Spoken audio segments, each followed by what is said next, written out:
السلام عليكم ورحمة الله وبركاته. الحمد لله رب العالمين والصلاة والسلام على رسول الكريم وعلى آله وصحبه أجمعين أما بعد. أعوذ بالله السميع العليم من الشيطان الرجيم. بسم الله الرحمن الرحيم. يريدون ليطفئوا نور الله بأفواههم والله متم نوره ولو كره الكافرون. വേദിയിൽ ഉപവിഷ്ടരായ വിശിഷ്ട വ്യക്തികളെ, എൻ്റെ ശബ്ദം ശ്രവിച്ചുകൊണ്ടിരിക്കുന്ന ആദരണീയരായ സഹോദരി സഹോദരന്മാരെ, കേരള നദ്വത്തുൽ മുജാഹിദീന്റെ യുവ ഘടകമായ ഇത്തിഹാദ് ശുബ്ബാനുൽ മുജാഹിദീൻ ISM സംഘടിപ്പിച്ച സാൽവേഷൻ ഇന്റർനാഷണൽ ഇസ്ലാമിക് എക്സിബിഷന്റെ ഭാഗമായി നടക്കുന്ന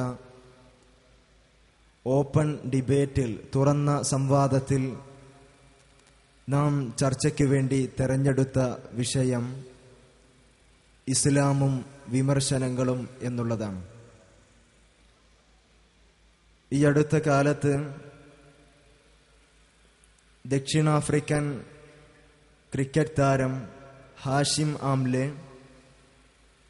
തന്റെ കളിക്കളത്തിൽ പോരാടുന്ന സമയത്ത്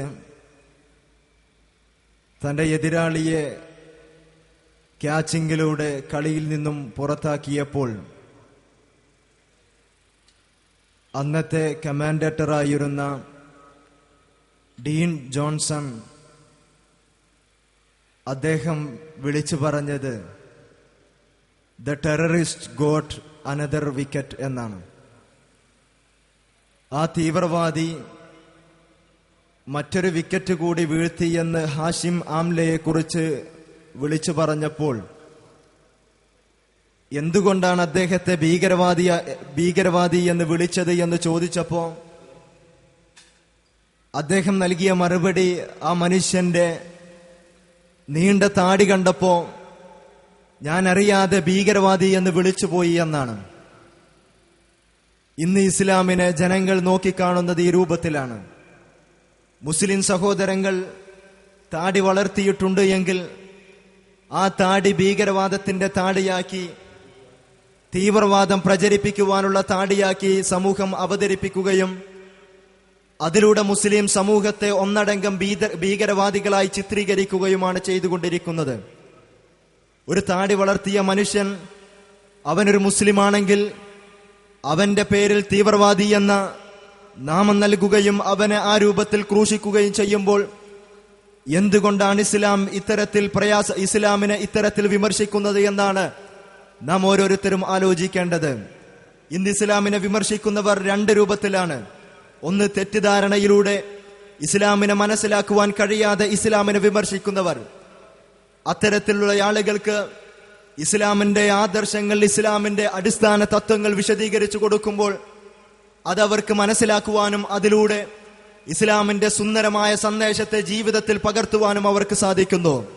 എന്നാൽ മറ്റൊരു വിഭാഗം അത് ഇസ്ലാമിനെ വിമർശിക്കുവാൻ, ഇസ്ലാമിനെ ബോധപൂർവം മനഃപൂർവ്വം വിമർശിക്കുന്നവരാണ്.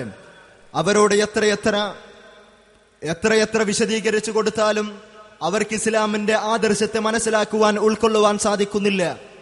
ഉറങ്ങുന്നവരെയാണ് നമുക്ക് ഉണർത്തുവാൻ സാധിക്കുക. ഉറക്കം നടിക്കുന്ന ആളുകളെ ഉണർത്താൻ സാധിക്കില്ല എന്ന് നാം ഏവരും മനസ്സിലാക്കിയതുപോലെ ഇസ്ലാമിനെ മനഃപൂർവ്വം വിമർശിക്കുന്ന ആളുകൾക്ക് ഇസ്ലാമിനെ ഏത് രൂപത്തിൽ വിശദീകരിച്ചു കൊടുത്താലും അവർക്കതിന്റെ യാഥാർത്ഥ്യം ഉൾക്കൊള്ളുവാൻ സാധിക്കില്ല എന്നതാണ് സത്യം. ഇന്ന് മീഡിയ ഉപയോഗിച്ചുകൊണ്ടാണ് പലരും ഇസ്ലാമിനെ വിമർശിക്കാറുള്ളത്.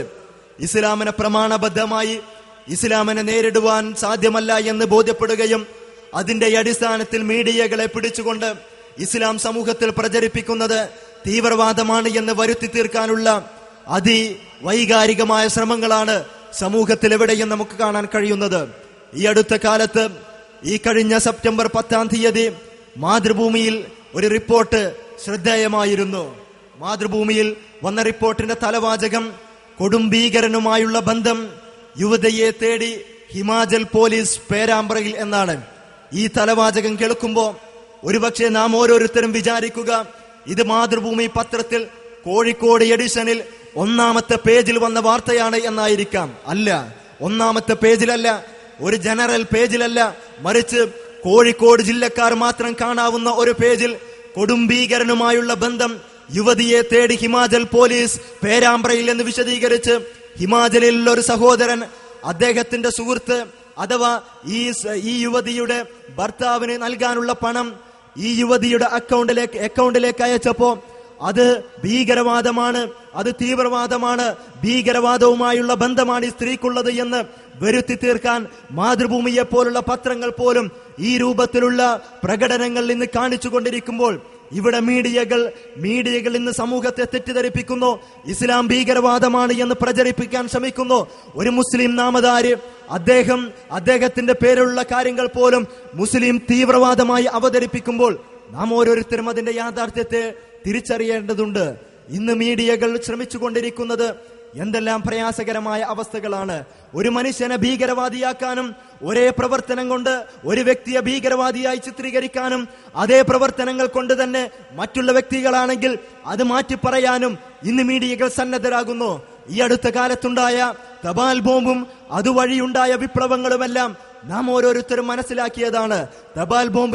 തപാൽ ബോംബിന്റെ പിന്നിൽ ഒരു മുസ്ലിമാണ് എന്ന് പ്രചരിപ്പിക്കുകയും അങ്ങനെ അദ്ദേഹത്തെ കസ്റ്റഡിയിലെടുക്കുകയും അദ്ദേഹത്തെ ചോദ്യം ചെയ്യുകയും ചെയ്തപ്പോ ദിനങ്ങൾക്ക് ശേഷം മുസ്ലിമല്ല മറിച്ച് അവിടെ ഒരു അമുസ്ലിമാണ് കയറിക്കൂടിയത്. ആ സ്ഥാനത്ത് തപാൽ ബോംബിന്റെ യഥാർത്ഥത്തിലുള്ള അവകാശി ഒരു അമുസ്ലിമാണ് എന്ന് ബോധ്യപ്പെട്ടപ്പോ ഇദ്ദേഹത്തെ മാറ്റുന്നതിന് പകരം ഇദ്ദേഹത്തെ തീവ്രവാദിയായി അവതരിപ്പിച്ച ശേഷം ആ മനുഷ്യനെ ഒരു മാനസിക രോഗിയായി ചിത്രീകരിക്കുകയും അതിലൂടെ മാനസിക രോഗിയാണ് എന്ന് പറഞ്ഞുകൊണ്ട് അദ്ദേഹത്തെ മാറ്റുകയും ചെയ്തു എങ്കിൽ ഇന്ന് മീഡിയകൾ കാണിച്ചുകൊണ്ടിരിക്കുന്നത് ഇസ്ലാമിനെ പ്രതിക്കൂട്ടിൽ കയറ്റുവാനുള്ള തീവ്രവാദപരമായ ശ്രമമാണ് എന്നതിൽ രണ്ടഭിപ്രായമില്ല.